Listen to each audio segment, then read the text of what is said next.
technique that we use a lot, particularly when we're looking at more empathetic approaches to leadership, but can also come in extremely usefully when we're looking at things like stakeholder engagement.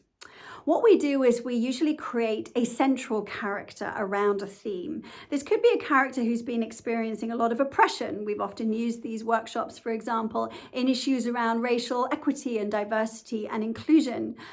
And the critical point is to be able to empathetically understand another character through the creation of roles and narrative that help us to better understand the different forces at play in that character's decisions, and perhaps to enter into discussions on larger systems of oppression or obstacles that might be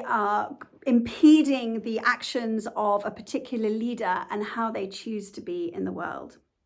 By using character and story, and in many cases also an analysis of what our roles might be and the different roles we might play,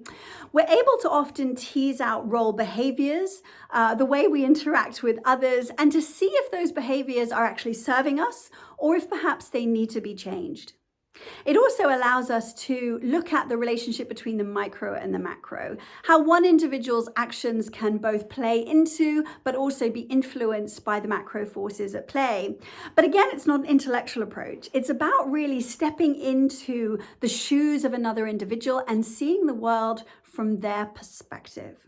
This is something that a creative, arts-based narrative approach can do in a far more powerful way than simply just an intellectual understanding of people in a more generalized sense. We've all heard that idea that, when